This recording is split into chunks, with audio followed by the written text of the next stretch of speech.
Cette nuit fatidique, une porte s'est ouverte, non pas sur la chambre de mon mari, mais sur les bras d'un autre. Dans cette soirée imbibée d'alcool et de lassitude, je ne cherchais qu'un peu de chaleur. Cependant, cette chaleur est venue de la personne que je n'aurais jamais dû approcher. Dans la pénombre de la chambre, une main m'a lentement effleuré. Un contact silencieux, mais suffisant pour réveiller au plus profond de moi un désir depuis longtemps endormi. Cette nuit-là, était-ce une erreur due à l'alcool, ou l'éruption d'un amour interdit, déjà secrètement ancré dans mon cœur? Moi, une femme délaissée par son mari, comment devais-je faire face à tout cela? Tout a commencé cette nuit-là, et l'histoire continue encore aujourd'hui. Je m'appelle Manon. Je me suis mariée à 28 ans. J'en ai maintenant 31. Mon mari, Paul, est un homme bon. Il dit toujours m'aimer. Mais en 3 ans de mariage, il ne m'a jamais vraiment tenu la main. Dès qu'il boit, il s'endort profondément. En rentrant à la maison, il ne fait que consulter son téléphone. Je ne me souviens même plus de la dernière fois où nous avons été proches. Et Gérard, c'est mon beau-père, un homme taciturne de presque 60 ans. Récemment, un secret que personne ne doit connaître s'est installé entre nous. Cette nuit-là, une porte entr'ouverte a tout changé. Si seulement je n'avais pas ouvert cette porte. Mais je me souviens encore de l'air de cette soirée et de la chaleur du lit. Ce jour-là, nous passions le week-end dans la maison de famille. La fête s'est terminée tard dans la nuit, tout le monde était ivre, moi y compris. Toute la famille était là. Après le dîner, les hommes buvaient des digestifs dans le salon, tandis que les femmes dégustaient des fruits et un vin moelleux dans la cuisine. Mon mari, déjà ivre, était parti se coucher. Ce n'est qu'après avoir aidé ma belle-mère, Martine, à faire la vaisselle que j'ai pu me diriger vers le couloir. L'horloge indiquait plus d'1 heure du matin. Ma belle-mère m'a dit « Manon, Gérard dort déjà, prends la chambre d'en face, j'ai déjà fait le lit. » Mais l'alcool me rendait confuse et je n'ai pas bien compris quelle était la chambre d'en face. J'ai simplement hoché la tête et me suis engagée dans le couloir. Le couloir était sombre. J'ai hésité à allumer la lumière, craignant de réveiller ceux qui dormaient déjà. Alors, j'ai longé le mur à tâtons, avançant lentement. Je me suis arrêtée devant la première porte, je l'ai ouverte. C'était les toilettes. La deuxième porte, j'ai tourné la poignée, mais elle était verrouillée. J'ai pensé que c'était sans doute la chambre où mon mari dormait déjà. J'ai donc ouvert la troisième porte. L'intérieur était encore plus sombre, les volets étaient fermés, ne laissant filtrer aucune lumière. Je suis entrée instinctivement et j'ai refermé la porte. Le clic a été plus fort que je ne l'imaginais. Dans le noir, j'ai cherché le lit à tâtons. Les draps étaient doux. De l'oreiller émanait une odeur familière de lessive, celle que ma belle-mère utilisait toujours. Sans même réussir à me déshabiller correctement, je me suis glissée sous la couette. En fermant les yeux, le plafond tournait. L'alcool n'avait pas encore totalement disparu, mais le lit était chaud et je pensais m'endormir rapidement. Cependant, peu de temps après, j'ai entendu quelqu'un se retourner à côté de moi. Au début, j'ai cru à une hallucination auditive ou à un bruit venant de la chambre voisine. C'est ce que je me suis dit. Mais la couette a bougé, très lentement, avec précaution. Mon cœur s'est serré. Le son de la respiration était de plus en plus proche. Ce n'était pas la respiration de quelqu'un endormi, mais celle de quelqu'un d'éveillé. C'est là que j'ai réalisé que ce n'était pas ma chambre, ni celle où dormait mon mari. Je devais me lever maintenant, tout de suite, dire que je m'étais trompée, puis quitter cette pièce. C'était la réaction normale, la chose à faire. Mais étrangement, être à cause de l'alcool, mon corps était paralysé. Je voulais me lever et sortir, mais je suis restée là, les yeux fermés, immobile. C'était comme si une autre personne, qui n'était pas moi, contrôlait mon corps. Non, ce n'était être qu'un prétexte. En 3 ans de mariage, combien de fois mon mari m'avait-il vraiment serré dans ses bras? Cet homme qui s'endormait dès qu'il buvait, qui ne regardait que son téléphone en rentrant, qui n'avait jamais vraiment tenu ma main. Ces pensées ont traversé mon esprit, et la chaleur corporelle à côté de moi me semblait étrangement être la chaleur que j'avais toujours désirée. Le problème, c'est que le propriétaire de cette chaleur était mon beau-père. Je voulais croire qu'il était lui aussi ivre, et qu'il restait simplement là, sans bouger. Mais sa respiration devenait de plus en plus nette. Un bras s'est enroulé autour de ma taille, très lentement, avec une infinie précaution, comme pour vérifier quelque chose. C'était un mouvement si prudent, comme pour distinguer le rêve de la réalité. J'ai retenu mon souffle, les yeux grands ouverts dans l'obscurité. Mon cœur battait si fort que j'avais peur qu'il l'entende. C'est à cet instant que quelque chose d'irréversible a commencé. Le bras de mon beau-père a resserré son étreinte. Mon corps a été lentement attiré vers lui. J'aurais pu résister. J'aurais pu dire non. Mais je n'ai rien dit. Simplement, sous la couette, dans le noir, j'ai abandonné mon corps à sa chaleur en restant immobile. Je voulais croire que c'était une méprise, une erreur due à l'alcool. Mais mon cœur savait que ce n'était pas une erreur. C'était un moment que j'avais si longtemps désiré que je ne pouvais le refuser. La main de mon beau-père caressait mon dos, se déplaçant lentement à travers la couette et mes vêtements. Ce n'était pas un contact direct, mais la chaleur se transmettait pleinement. La sensation sur ma colonne vertébrale m'a fait mordre les lèvres. Il a murmuré quelque chose, si bas que je n'ai pas compris. On aurait dit un nom. Le nom de ma belle-mère ou celui de quelqu'un d'autre? Je n'ai pas répondu, de peur que tout s'arrête si je le faisais. Son visage s'est approché de ma nuque, j'ai senti son souffle, chaud et mêlé d'alcool. Il semblait aussi avoir beaucoup bu, car sa respiration était lourde. Martine, une voix très, très faible. C'était le nom de ma belle-mère. J'ai fermé les yeux. Oui, c'est une méprise. Mon beau-père est confus. Il ne sait pas que c'est moi à côté de lui. C'est ce que je voulais croire. Mais quand sa main a glissé sur mon ventre, j'ai eu un léger hoquet. J'ai essayé de me retenir, mais en vain. À cet instant, son mouvement s'est arrêté, sa respiration aussi, comme si le temps s'était figé. Nous étions tous les deux immobiles, pétrifiés. Était-ce quelques secondes ou quelques minutes? L'image de mon mari m'est apparue, affalé sur le canapé du salon, absorbé par son téléphone, me disant « Je suis fatigué » et repoussant ma main, s'enivrant pendant les fêtes et allant directement se coucher en ronflant. Quand est-ce que j'ai commencé à me sentir si seule? C'est alors que la main de mon beau-père a recommencé à bouger, lentement. Il n'avait pas l'intention de la retirer. Au contraire, il est allé plus loin, explorant plus précisément mon corps. J'ai accepté ce contact, sans le rejeter. Manon, c'était une voix très basse. Mon cœur a failli exploser. Il a découvert, ai-je pensé. Tout est fini. Je devrais sauter du lit, m'excuser et m'enfuir, mais je n'ai toujours pas bougé. Pardonne-moi, a-t-il dit. J'ai senti qu'il voulait retirer sa main, lentement, prudemment. Mais c'est moi qui ai parlé en premier. Non, ce n'est rien. Ma voix était rauque, à peine plus qu'un souffle. Sa main s'est de nouveau immobilisée. Un silence, long et pesant. Il faisait de plus en plus chaud sous la couette. Je n'entendais que les battements de mon propre cœur. Je devrais y aller, ai-je dit, mais mon corps n'a pas bougé. Oui, tu devrais, a-t-il répondu, mais sa main est restée sur mon ventre. Nous parlions tous les deux de partir, mais ne partions pas. Nous pensions à retirer nos mains, mais ne les retirions pas. L'air sous la couette devenait de plus en plus lourd. Je respirais avec difficulté, mais en même temps, je ressentais une étrange sérénité, comme si je m'enfonçais dans l'eau. « Je crois que je suis ivre », a dit mon beau-père. « Moi aussi », ai-je répondu. C'était le prétexte que nous cherchions. Nous avons décidé de croire que c'était à cause de l'alcool, de l'ivresse. Ses doigts ont bougé, très lentement, le long de mon ventre, à travers mes vêtements, effleurant à peine. Mais cette sensation a parcouru tout mon corps.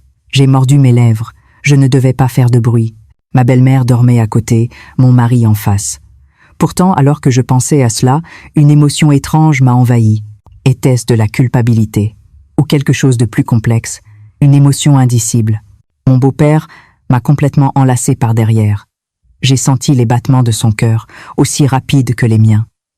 Il était nerveux lui aussi. Mais nous n'avons pas arrêté. Aucun de nous deux n'a arrêté. Demain matin, il faudra tout oublier, a-t-il murmuré à mon oreille. J'ai doucement hoché la tête. Oui, je devais oublier. Ce n'est qu'un rêve étrange provoqué par l'alcool. Ses lèvres ont touché ma nuque, un effleurement très bref et léger. Cette sensation a rendu mon corps encore plus brûlant. J'ai fermé les yeux. Sous la couette, dans le noir, nous ne sentions que la chaleur de l'autre en silence. Le temps semblait s'être arrêté. Non, je souhaitais qu'il s'arrête. Sa main a trouvé la mienne, puis nos doigts se sont entrelacés, comme un cadenas. C'était une main large et forte. Quand cette main a saisi la mienne, j'ai ressenti une envie inexplicable de pleurer. Pourquoi? Était-ce la culpabilité? Ou cette chaleur? Enlacé dans ses bras, je fixais le plafond. Dans le noir, on ne voyait rien, mais tout semblait si clair. Le poids de la couette, sa chaleur, le contact de sa main serrant la mienne, la trace de ses lèvres sur ma nuque et mon cœur qui battait toujours à tout rompre. Au lever du jour, tout cela serait terminé. Quand la lumière du matin filtrerait, nous ferions comme si rien ne s'était passé. C'est ce que je voulais croire. Mais je savais déjà que rien ne pourrait être effacé. Il devait être environ 3 heures du matin. Je ne dormais pas, allongé en silence, sa main a recommencé à bouger. Au début, j'ai pensé à un mouvement inconscient, comme quelqu'un qui parle en dormant. Mais sa respiration était toujours celle d'une personne éveillée. « Tu dors ?» a-t-il demandé, la voix basse et profonde. « ai-je répondu brièvement. Je ne savais plus quoi dire. « Moi non plus, a-t-il repris, puis il a soupiré, un soupir long et profond. « Manon, ce que nous faisons. Ce n'est pas bien, tu le sais, n'est-ce pas ?» Je le savais. Bien sûr que je le savais. Cela n'aurait jamais dû arriver. J'étais sa belle-fille, il était le père de mon mari. Mais je n'ai ni hoché la tête, ni parlé. Sa main a doucement tourné mon menton. Même dans le noir, je sentais son regard si proche que j'en avais le souffle coupé. « Je devrais partir », ai-je murmuré. « Oui, c'est ce qu'il faudrait », a-t-il répondu. Mais aucun de nous deux n'a bougé. Ses lèvres ont glissé le long de la ligne de ma mâchoire. Cette caresse m'a fait fermer les yeux, ma respiration est devenue difficile. « Manon, repousse-moi », a-t-il dit, presque comme une supplication. « Je ne peux pas », ai-je répondu honnêtement. À peine ces mots prononcés, ses lèvres ont touché mon front, lentement, prudemment, comme pour demander la permission. J'ai retenu mon souffle. Ses lèvres ont glissé sur ma joue, le long de mes yeux, de mon nez, de ma mâchoire. Ce n'était pas tant un baiser qu'une confirmation. « Gérard !» Quand je l'ai appelé ainsi, son mouvement s'est arrêté. « Ne m'appelle pas comme ça » a-t-il dit, la voix un peu rauque. Son front s'est collé au mien. Nous sommes restés ainsi longtemps, seuls nos souffles s'entremêlant. Puis, ses lèvres ont enfin rencontré les miennes. D'abord avec prudence, comme une légère confirmation. Mais quand j'ai laissé échapper un petit son, le baiser s'est approfondi. La couette a glissé. L'air froid a touché ma peau. Mais nous n'avions pas froid du tout. Au contraire, nous étions brûlants. Sa main a cherché l'ouverture de mes vêtements, lentement, hésitante. « Manon, il est encore temps de s'arrêter », a-t-il murmuré à mon oreille. J'ai agrippé le col de sa chemise. « Non, continue », ai-je répondu. Avec cette phrase, la dernière barrière s'est effondrée. Gérard a fait glisser mes vêtements, lentement, un par un. J'ai déboutonné sa chemise, mes mains tremblaient si fort que je n'y arrivais pas bien, mais il m'a attendu, presque avec tendresse. C'était un contact que je n'avais jamais ressenti, différent de celui de mon mari. Plus brut, plus désireux. « Tu es belle, ma Manon », a-t-il murmuré en caressant mon corps. Mon visage était en feu. Heureusement qu'il faisait noir, car c'était la première fois que je ressentais une telle pudeur. Ses lèvres sont descendues le long de mon cou, sur mes clavicules, ma poitrine, mon ventre, lentement, comme s'il dessinait une carte. Un léger gémissement s'est échappé de ma bouche. J'ai essayé de le retenir, mais je n'ai pas pu. Gérard a de nouveau couvert mes lèvres. « Chut ! Moins fort. On pourrait nous entendre dehors, » a-t-il chuchoté. J'ai pensé à ma belle-mère dans la chambre d'à côté et à mon mari en face. Mais même cette pensée s'est vite estompée. Gérard s'est positionné entre mes jambes. « Est-ce que ça va ?» a-t-il demandé. « C'est parfait », ai-je répondu en enlaçant son cou. Et puis, nous avons franchi l'ultime frontière, lentement, avec une infinie précaution. Il n'a cessé d'observer mon visage pour voir si j'avais mal, si tout allait bien. « Manon !» Il a murmuré mon nom, encore et encore. J'ai agrippé son dos, les yeux fermés. Le lit était en sueur, la respiration difficile, mais je ne voulais pas manquer cet instant. Le rythme s'est accéléré, sa respiration est devenue haletante. J'ai mordu mes lèvres pour étouffer mes cris. « Manon, je vais », a-t-il dit avec urgence. Je l'ai serré encore plus fort. Il a grogné sourdement en tremblant dans mes bras. J'ai enfoui mon visage dans son épaule et j'ai atteint le sommet. Pendant un long moment, nous sommes restés enlacés, seuls nos souffles haletants se mêlant. Il s'est relevé doucement, puis s'est allongé à côté de moi. « C'est une erreur, n'est-ce pas ?» a-t-il demandé. « C'est une erreur », ai-je répondu. Nous mentions une nouvelle fois, mais cette fois, nous le faisions en nous regardant dans les yeux. Il m'a de nouveau serré contre lui. Je me suis blotti dans ses bras. L'air de l'aube était glacial, mais nous avions chaud. « Demain matin », a-t-il murmuré. « J'oublierai », ai-je répondu. Mais nous savions tous les deux que nous ne pourrions jamais oublier. Cette nuit-là, nous avons encore fait l'amour 2 fois, comme si c'était la dernière. Quand j'ai ouvert les yeux, j'ai vu la lumière du soleil filtrée à travers les fentes des volets. C'était le matin. J'ai lentement tourné la tête. Gérard était toujours allongé à côté de moi, le dos tourné. En voyant ses épaules se soulever au rythme régulier de sa respiration, il semblait endormi. La couette avait glissé jusqu'à sa taille. J'ai vu une longue cicatrice sur son dos. Je ne l'avais pas remarqué la nuit dernière, dans le noir. Le bout de mes doigts a eu un mouvement inconscient. Je voulais toucher cette cicatrice, mais je me suis retenu. Le plus silencieusement possible, je me suis levé. Les vêtements étaient éparpillés sur le sol, les miens et les siens, mélangés. C'était la trace de la nuit dernière. J'ai ramassé mes habits, et je les ai enfilés, les mains tremblantes. J'ai raté 2 fois en boutonnant ma chemise. Sa voix est venue de derrière moi. Je me suis figé, sans me retourner. Un silence, long et lourd.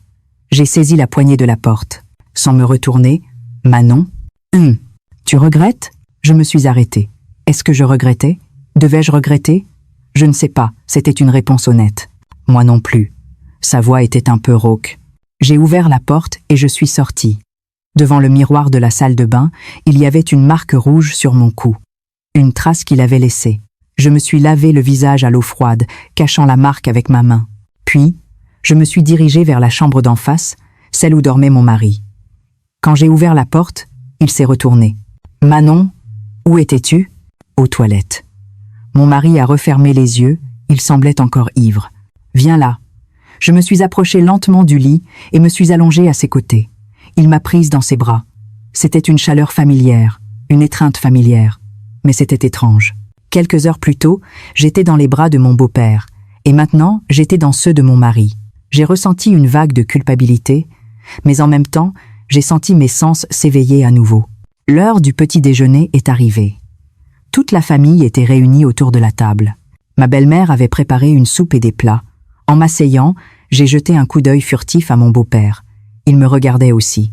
Nos regards se sont croisés, puis nous avons détourné la tête en même temps. J'ai pris mes couverts, mais ma main tremblait tellement que je n'arrivais pas à les tenir. J'ai dû les reposer. Pendant le repas, je n'ai rien dit.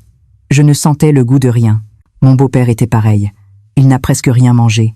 Ma belle-mère a semblé remarquer que quelque chose n'allait pas, mais par prévenance, elle n'a rien dit. Cet après-midi-là, nous avons quitté la maison de famille.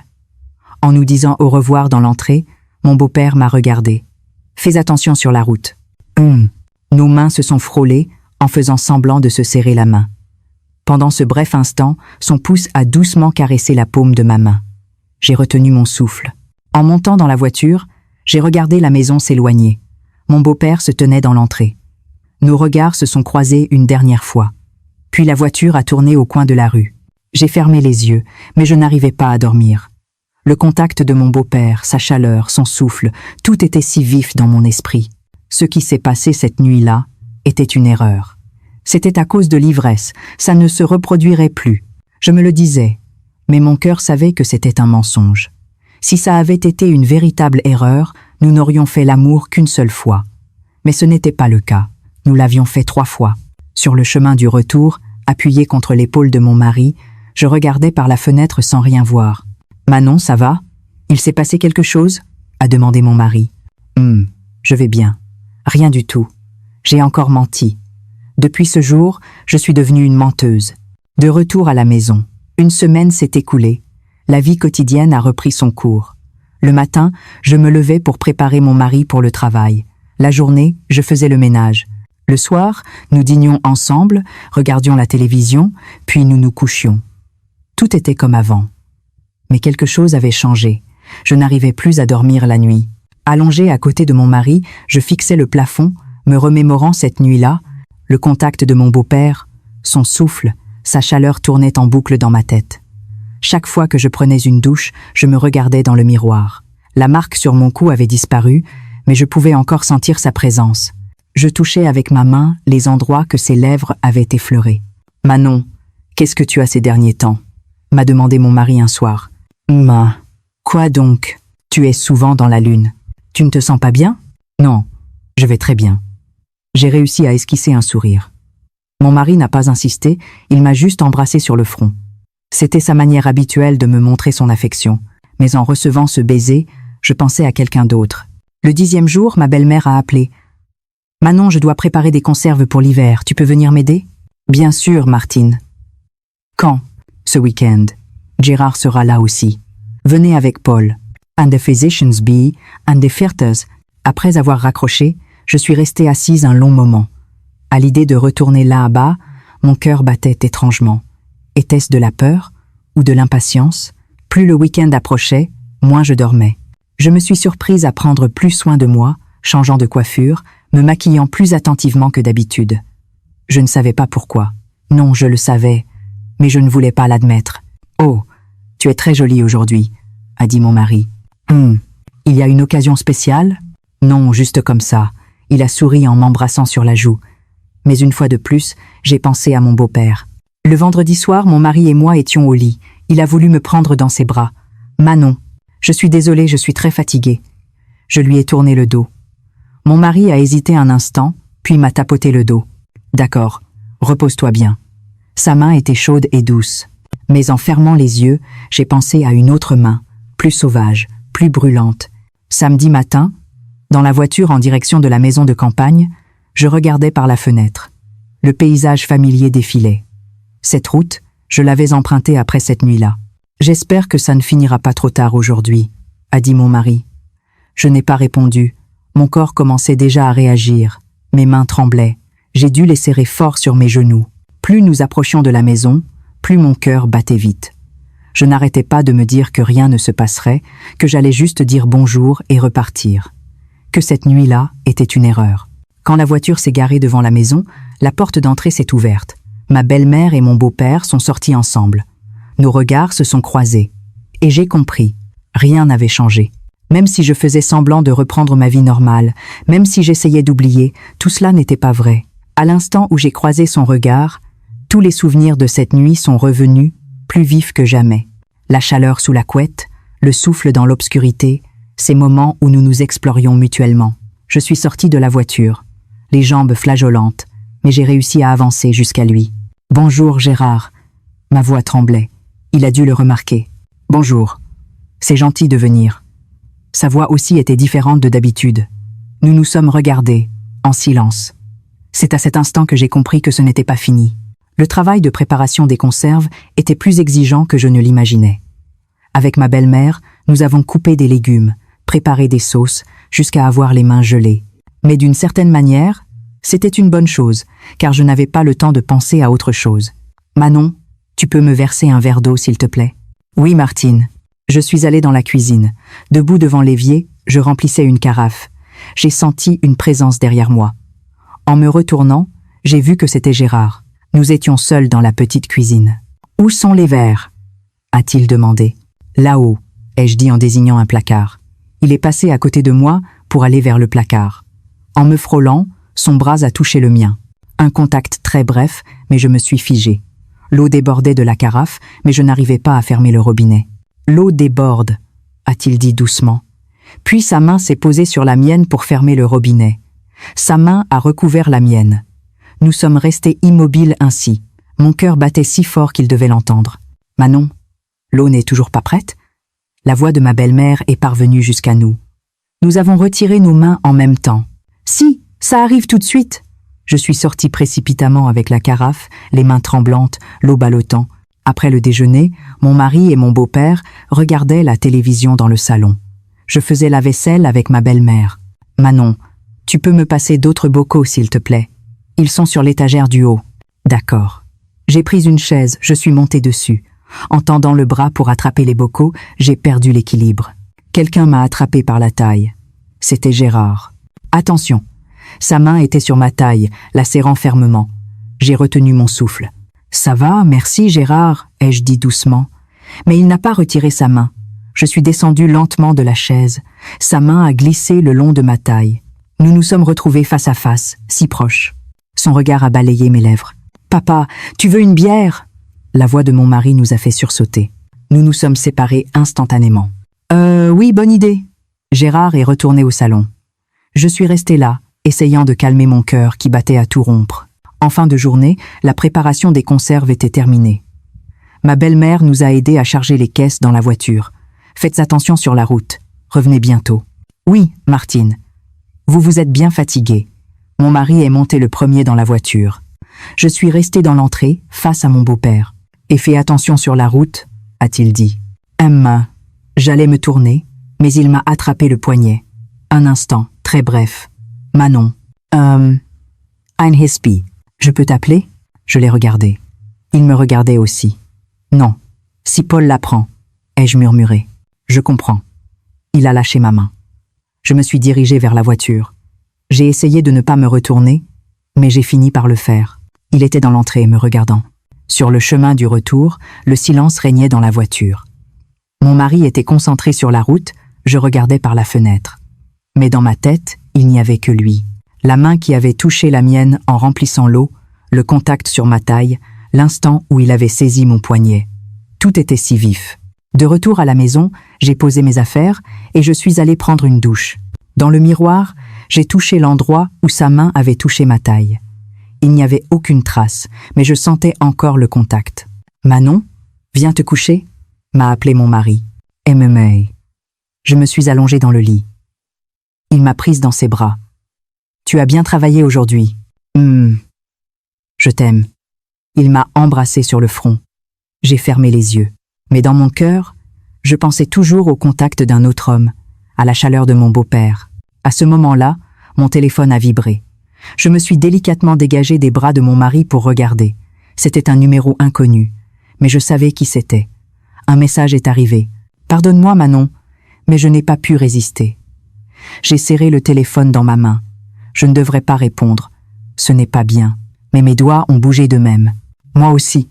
Au moment où j'ai envoyé ce message, je savais que plus rien ne pourrait être effacé. Mais je ne pouvais pas m'arrêter. J'étais déjà trop engagée. Après cette nuit-là, les messages sont arrivés tous les soirs. Une fois mon mari endormi, j'allais dans la salle de bain pour consulter mon téléphone. « Tu me manques ». Une phrase courte, mais dont le poids était immense. Je répondais, même si je savais que je ne devrais pas. « Toi aussi, terriblement ». Après avoir envoyé ce message, je restais assise longtemps, le téléphone à la main. Ça ne devrait pas être comme ça. Je devrais arrêter. Mais je ne pouvais pas.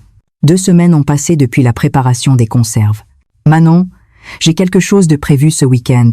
Je ne pourrais être pas allée chez mes parents. Tu peux y aller seule? Maman a dit qu'elle avait préparé des choses pour nous. Oui, pas de problème, j'irai, ai-je répondu, la voix tremblante. Ce soir-là, un message de Gérard est arrivé. J'ai entendu dire que tu venais ce week-end. J'ai regardé ce message longtemps. Je ne devrais pas répondre. Ou je devrais dire que je ne peux pas venir. Mais mes doigts ont écrit autre chose. Oui. J'ai hâte de te voir. Au moment où j'ai appuyé sur envoyer, mon cœur s'est serré. Ce n'était pas une erreur, ni une méprise, c'était intentionnel. C'était un samedi matin.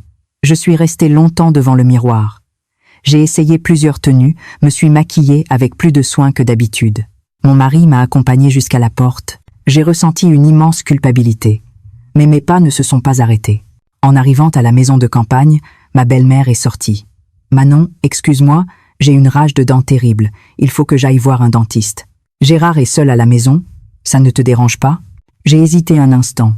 Seul avec Gérard. « Non, bien sûr, Martine. Allez-y vite. » Ma belle-mère est partie précipitamment. Je suis restée seule dans l'entrée. La maison était silencieuse. J'ai senti une présence derrière moi. C'était Gérard. Nous nous sommes regardés en silence. J'ai enlevé mes chaussures et je suis entrée, lentement, pas à pas. Je suis allée jusqu'au salon, mais je ne me suis pas assise sur le canapé. Je suis restée debout. Il m'a suivie dans le salon. Nous nous sommes fait face, à quelques pas de distance. Un silence, long et lourd. Il a fait un pas en avant. J'ai retenu mon souffle. Un autre pas. Mon cœur allait exploser. Il s'est tenu devant moi, si près que j'aurais pu le toucher. « Manon » a-t-il appelé mon nom. J'ai levé les yeux vers lui. Sa main s'est lentement levée, vers ma joue. Elle s'est arrêtée juste avant de me toucher, comme pour demander la permission. J'ai doucement hoché la tête. Sa main a touché ma joue. Elle était chaude. Il a fait un autre pas en avant. Maintenant, je pouvais sentir son souffle. J'ai fait un pas vers lui. Son autre main s'est posée sur ma taille. J'ai agrippé sa chemise. « Tu m'as tellement manqué », ai-je murmuré. Son front s'est collé au mien. Nous sommes restés ainsi un long moment. Ses lèvres ont effleuré ma joue, glissant lentement le long de ma mâchoire. J'ai fermé les yeux. Quand ses lèvres ont touché mon cou, un léger gémissement s'est échappé de ma bouche. « On va dans la chambre » a-t-il murmuré à mon oreille. J'ai hoché la tête. Il a pris ma main. Je l'ai suivi. C'était la chambre de cette nuit-là. Devant la porte, nous avons marqué une pause. Il m'a regardé, comme pour une dernière confirmation. C'est moi qui ai saisi la poignée, qui ai ouvert la porte. Je l'ai ouverte moi-même. Cette fois, ce n'était pas une erreur, ni une méprise. C'est avec mes propres pieds, mes propres mains, que j'ai ouvert cette porte. Je suis entré. Gérard m'a suivi. Il m'a plaqué contre le mur et m'a embrassé profondément. J'ai enlacé son cou, acceptant son baiser. Les vêtements sont tombés. Les siens, les miens. Cette fois, sans précipitation. Lentement, comme pour nous redécouvrir l'un l'autre, nous nous sommes caressés. Nous nous sommes allongés sur le lit. Il était sur moi. « Manon ?»« M. Falls. Tu ne le regretteras pas, n'est-ce pas ?» J'ai pris son visage entre mes mains. Je ne veux pas regretter. Pas maintenant, pas ce moment que nous avons pour nous. Manon. Il est entré en moi. J'ai fermé les yeux, l'acceptant. Cette fois, ce n'était pas dans le noir. La lumière du soleil filtrait à travers les rideaux. Nous nous regardions, écoutant nos souffles, ne faisant plus qu'un. La culpabilité et la peur, à cet instant, étaient oubliées. Nous ne sentions que l'autre. Bien plus tard, il était allongé à côté de moi. Nous regardions le plafond, reprenant notre souffle. « Et maintenant, on fait quoi ?» ai-je demandé. Il a pris ma main. « Je ne sais pas. » C'était une réponse honnête. J'ai serré sa main très fort. Dehors, on entendait le chant des oiseaux. C'était un samedi après-midi ordinaire. Mais pour nous, c'était un après-midi irréversible. Depuis ce jour, tout a changé. Les messages arrivèrent tous les jours, matin, midi, soir. Je ne les ai pas effacés. J'avais peur que mon mari les voie, mais je ne pouvais pas les effacer.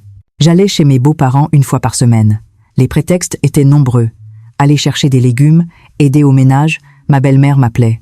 Mon mari n'avait aucun soupçon. Il me complimentait, disant que j'étais une belle-fille dévouée.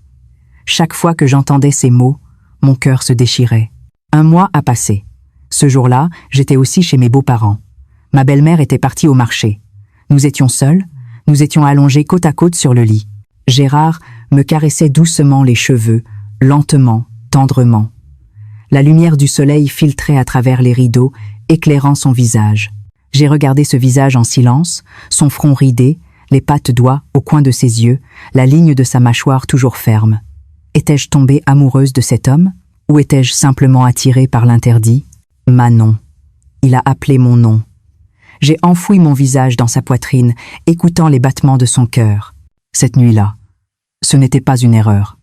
En fait, j'étais réveillée. Je savais que c'était toi. Le monde semblait s'arrêter. Il a continué, disant qu'il me remarquait depuis longtemps, qu'il ressentait pour moi des sentiments qu'il n'aurait pas dû. Je me suis redressée lentement, les mains tremblantes, tout mon corps tremblait. Alors, depuis le début, tout n'était qu'un mensonge? Pas une méprise, pas une erreur, pas à cause de l'alcool? Les larmes ont coulé. Il m'a pris par les épaules. Je me suis effondrée en pleurant dans ses bras. Était-ce de la colère? Un sentiment de trahison? Ou parce que je le savais déjà, moi aussi? Que depuis le début, ce n'était pas une erreur. Après avoir pleuré longtemps, je me suis levée du lit. J'ai ramassé mes vêtements et je les ai enfilés. Mes mains tremblaient si fort que j'avais du mal à boutonner ma chemise. Il a attrapé ma main. J'ai repoussé la sienne et je suis sortie de la chambre. J'ai traversé le couloir, vers l'entrée. Mais mes pas se sont arrêtés. Pourquoi? Je devrais partir, ne plus jamais revenir. Je suis restée là un long moment. Il est sorti dans le couloir. Nous nous sommes fait face, à distance, en silence. Mes lèvres tremblaient. Je voulais dire quelque chose, mais aucun son ne sortait. Lui aussi, il me regardait simplement. « Pardonne-moi », a-t-il dit doucement. J'ai hoché la tête. Ce n'était pas quelque chose qui pouvait se régler avec un simple pardon. Mais en même temps, que pouvais-je entendre d'autre? Je me suis retournée, je suis allée vers l'entrée, j'ai mis mes chaussures, j'ai ouvert la porte. J'ai essayé de ne pas me retourner, mais j'ai fini par le faire. Gérard se tenait au bout du couloir, adossé au mur, comme s'il allait s'effondrer. Nos regards se sont croisés. J'ai tout lu dans ses yeux, le regret, le désir, la culpabilité et l'amour. J'ai refermé la porte. Sur le chemin du retour, dans le bus, je regardais par la fenêtre. Des gens marchaient, menant leur vie ordinaire. J'étais comme eux, avant. Quand est-ce que ça a commencé à changer? Où est-ce que ça a dérapé? Mon téléphone a vibré. C'était Gérard. Pardonne-moi, mais je ne veux plus mentir. J'ai lu ce message, et je suis restée assise longtemps. Devais-je répondre? Qu'est-ce que je devais écrire? Mes doigts ont bougé. Moi aussi. Je ne veux plus mentir. Mais maintenant, je ne sais plus quoi faire. J'ai appuyé sur envoyer. La réponse est arrivée rapidement. Je ne sais pas non plus. Mais je ne veux pas te laisser partir. J'ai serré le téléphone. Les larmes ont recommencé à couler. Le paysage à l'extérieur est devenu flou. En rentrant à la maison, mon mari m'a ouvert la porte. « Tu es rentré. Pourquoi si tôt aujourd'hui ?» J'ai baissé la tête en enlevant mes chaussures. Martine m'a dit de rentrer plus tôt. Tu as mangé? C'était un mensonge. Mon mari m'a pris par les épaules. Tu as l'air fatigué. Repose-toi un peu. L'étreinte de mon mari était chaude et douce, mais dans ses bras j'ai encore pensé à la chaleur de Gérard. Je me suis allongée sur le lit. Mon mari s'est allongé à côté de moi, me serrant dans ses bras. Je t'aime, Manon. J'ai fermé les yeux. Je ne pouvais pas répondre. Je n'avais pas le droit d'entendre cette phrase. Mon téléphone a de nouveau vibré. Mon mari dormait. J'ai regardé discrètement. Je ne pense qu'à toi. Je deviens fou. J'ai lu ce message et j'ai serré la main sur ma poitrine. Ça faisait mal, très mal. Mais en même temps, je ressentais une étrange satisfaction. Je n'ai pas effacé ce message. Je ne pouvais pas l'effacer. J'ai juste serré le téléphone et fermé les yeux. Je suis restée éveillée jusqu'à l'aube, ne pensant qu'à Gérard. Sa voix, son contact, son regard. Tout était si vif. Et j'ai réalisé que j'étais trop engagée pour pouvoir faire marche arrière. Après ce jour, Gérard ne m'a pas contactée pendant une semaine. Au début, j'ai pensé que c'était une bonne chose, que finir ainsi était la bonne décision, le meilleur choix. Mais après 2 jours, 3 jours, 1 semaine, j'avais l'impression de devenir folle. Je vérifiais mon téléphone constamment, espérant un message à chaque fois que j'allumais l'écran. Mais il n'y avait rien. Je me tournais et me retournais dans mon lit la nuit, à côté de mon mari, pensant à Gérard. Est-ce que c'est la bonne chose à faire? Est-ce que finir ainsi est la bonne solution? Le 10e jour, ma belle-mère a appelé. « Manon, tu es bien occupée ces derniers temps? Ça fait longtemps que tu n'es pas venue. »« Non, Martine, juste. Gérard n'est pas très bien en ce moment. Il a attrapé froid, ça ne passe pas. Mon cœur s'est serré. Il n'est pas bien? Il a pris des médicaments, mais il a toujours de la fièvre. Manon, tu pourrais venir lui faire une soupe? T'occuper un peu de lui? Oui? Bien sûr. J'arrive. » J'ai raccroché et je suis restée assise un long moment. Il est malade. Pourquoi ne m'a-t-il rien dit? Pourquoi n'ai-je rien dit? Le lendemain, je suis allée chez eux. En ouvrant la porte d'entrée, la maison était silencieuse. « Martine? Manon, te voilà !» Gérard est dans sa chambre. Je me suis dirigée vers le couloir. Je me suis arrêtée devant la porte de cette chambre. J'ai levé la main pour frapper, mais aucun son n'est sorti. J'ai lentement ouvert la porte. Gérard était allongé sur le lit. Les fenêtres étaient fermées, la chambre était sombre, les rideaux tirés. Je suis entrée avec précaution et je me suis assise au bord du lit. J'ai vu son visage. Il avait maigri. Peut-être à cause de la fièvre, ses joues étaient rouges. Ma main a bougé d'elle-même. Je l'ai posée sur son front. Il était brûlant. « Gérard », ai-je appelé doucement. Il a ouvert les yeux, lentement, lourdement. Il m'a regardé, puis les a refermés. « Je suis là. Va-t'en », a-t-il murmuré. Puis il a ajouté « Je ne veux pas te voir ». Mon cœur s'est serré. Il s'est tourné, me tournant le dos. Je suis restée là, à regarder son dos, abasourdi. Pourquoi me traiter ainsi? Manon, la soupe est prête. La voix de ma belle-mère est venue jusqu'à moi. Je me suis levée lentement, voulant sortir de la chambre, mais j'ai jeté un dernier regard vers lui. Il me tournait toujours le dos. Dans la cuisine, j'ai versé la soupe dans un bol, les mains tremblantes. J'ai apporté le bol dans la chambre. « Gérard, mange un peu de soupe. » Il n'a pas répondu. « Tu as de la fièvre, tu devrais au moins manger quelque chose. » Un silence. J'ai posé le bol sur la table et je me suis de nouveau assise au bord du lit. « Gérard, va-t'en. » Encore les mêmes mots. « Pourquoi? Pourquoi ?» Il s'est lentement retourné pour me regarder. Son regard était différent d'avant, très froid. On ne peut pas continuer comme ça. Notre relation, Canu, doit s'arrêter ici. Les larmes me sont montées aux yeux. Quoi? Tu as l'air trop malheureuse. Te voir t'effondrer à cause de moi, je ne peux pas le supporter. C'est de ma faute. C'est moi qui ai commencé. C'est à moi de finir. J'ai secoué la tête. Non. Je. Every BA. End quote. Code and gold. S'il te plaît, va-t'en. Sa voix était rauque. Si je ne fais pas ça, je ne pourrai pas te laisser partir. Mais si je ne te laisse pas partir, j'ai mordu mes lèvres jusqu'au sang. C'est vraiment ce que vous voulez? Il a fermé les yeux. Non. Mais il le faut. Je me suis levée, voulant sortir de la chambre, mais je me suis arrêtée à la porte. Je vous veux, Gérard, ai-je murmuré. Moi aussi. C'est pour ça que je suis un homme si mauvais. Puis il a refermé la porte. J'ai traversé le couloir, essuyant mes larmes. Ma belle-mère était dans le salon. Manon, Gérard a mangé sa soupe? Non, il n'a pas l'air d'avoir d'appétit. Ah, bon, je le forcerai à manger plus tard. J'ai hoché la tête. Martine, je vais y aller. Si tôt? Tu ne dînes pas avec nous? Paul m'attend. C'était un mensonge. Je suis allée jusqu'à l'entrée, j'ai mis mes chaussures, j'ai regardé vers sa chambre. La porte était fermée. J'ai regardé cette porte un long moment, puis je me suis retournée. Sur le chemin du retour, il a commencé à pleuvoir. Je n'avais pas de parapluie. J'ai marché sous la pluie. J'étais trempée, mais ça n'avait pas d'importance. Mon visage était déjà couvert de larmes. En rentrant à la maison, mon mari a été surpris. « Manon, tu es toute trempée. Il pleut? Tu vas attraper froid. Va vite prendre une douche. » Mon mari m'a donné une serviette. J'ai séché mes cheveux avec et j'ai aussi essuyé mes larmes. Je me suis allongée dans la baignoire. L'eau était chaude, mais tout mon corps tremblait. Le visage de Gérard m'est apparu, son regard froid me repoussant. Est-ce que c'est la fin? Est-ce que ça se termine vraiment comme ça? J'ai pleuré en silence dans l'eau pendant très très longtemps. Cette nuit-là, allongée dans mon lit, je regardais le plafond. Mon mari dormait à côté de moi. J'ai ouvert mon téléphone avec un mince espoir. Aucun contact. J'ai relu les anciens messages, un par un, lentement. Tu me manques. Je ne pense qu'à toi. Je ne veux pas te laisser partir. Ces messages, je ne les recevrai plus jamais. J'ai essayé de les effacer, mais mes doigts ne bougeaient pas. J'ai juste serré le téléphone et fermé les yeux. Je ne savais pas que la séparation serait si douloureuse. Je ne savais pas que cet amour qui n'aurait jamais dû commencer serait si douloureux à la fin. 3 heures du matin, mon téléphone a vibré. J'ai sursauté. J'ai regardé. C'était Gérard. Je suis désolée de te faire souffrir, mais c'est la bonne chose à faire. Pour toi et pour notre famille, j'ai lu ce message, les larmes coulant à flots. J'ai essayé de répondre, puis j'ai effacé. J'ai réécrit, puis effacé à nouveau. Finalement, je n'ai rien envoyé, parce que je ne savais pas quoi dire. J'ai juste serré le téléphone pleurant en silence.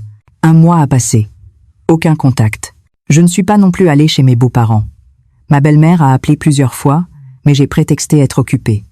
Mon mari a trouvé ça étrange, mais n'a pas posé de questions. Je vivais ma vie comme avant. Je me levais le matin, je cuisinais, je faisais le ménage, puis je me couchais. Tout semblait être revenu à la normale. Mais chaque soir, je pensais à cet homme.